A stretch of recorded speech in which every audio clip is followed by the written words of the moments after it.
In the last couple lessons, we've discussed lines and the slope of lines. And in this lesson, we're going to determine whether two lines are parallel, perpendicular, or neither. So when you deal with parallel lines, we first need to know, what do parallel lines mean? Well, parallel lines are two lines that do not intersect, such as this picture. So they never intersect, and there's a relationship with the slope of parallel lines. The slope of parallel lines are going to be the same. So for example, let's say the slope of this first line is 3. And then we're trying to figure out the slope of the second line. Well, the slope of the second line will be the same, which is going to be also 3. So that is the relationship with parallel lines. And now we have perpendicular lines. Perpendicular lines, they form a 90-degree angle when they intersect. So the relationship here with the slopes is not quite as obvious. But what it is it's going to be a negative reciprocal of each other. So for example, if the slope of line 1 is 2/3, then the slope of this other line over here would be a negative, so change the sign from a positive to a negative. And then this word reciprocal means that you switch the numerator and denominator. So instead of 2/3, we have a 3/2. And that's going to be the slope of the perpendicular line.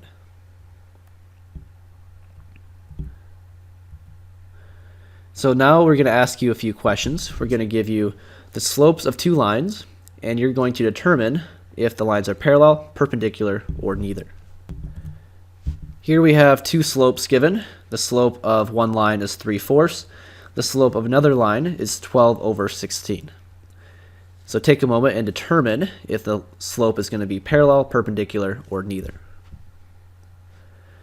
Well, notice 12/16 you can reduce by dividing the top and the bottom by 4, which would give me a 3/4. So the slope of one line is 3/4. The slope of the other line is the same, 3/4. So the lines would be parallel because they have the same slope. Let's try another example. Here we have 1 and -1. So take a moment and determine if we have parallel, perpendicular, or neither. Well, this one would actually be perpendicular. The reason is because this 1 is going to be the same thing as a 1/1.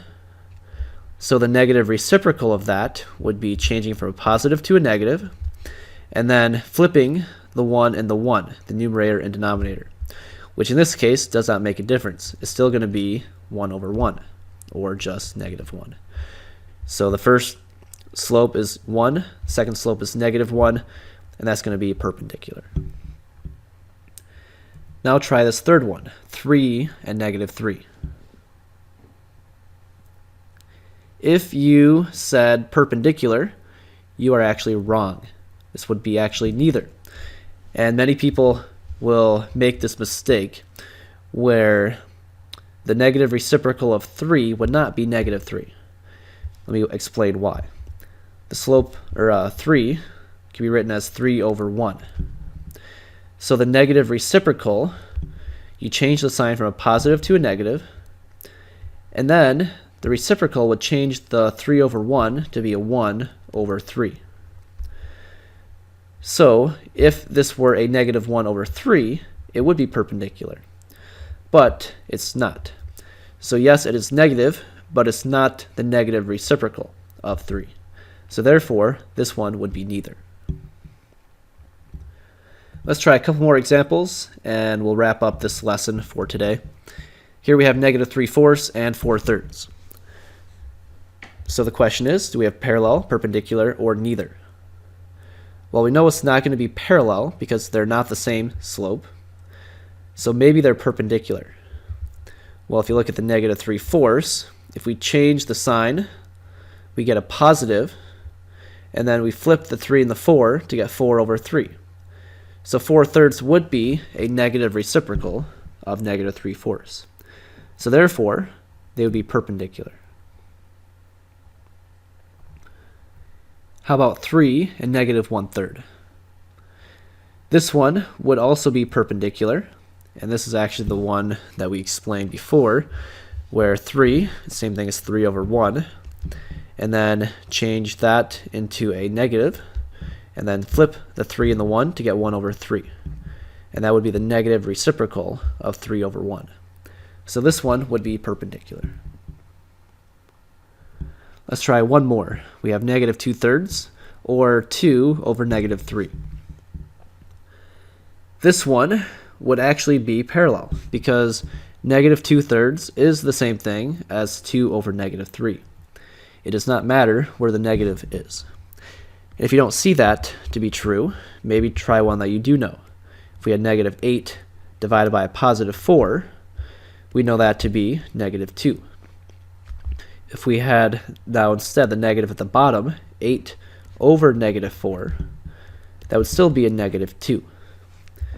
So I've just illustrated that the negative does not matter if it's on the top or the bottom. And same thing here, the negative does not matter if it's on the top or the bottom, it's going to be the same fraction. So therefore, they're going to be parallel. So we've learned how to determine if two lines are parallel or perpendicular just by looking at the slope. And that concludes our lesson for today. And we will see you next time.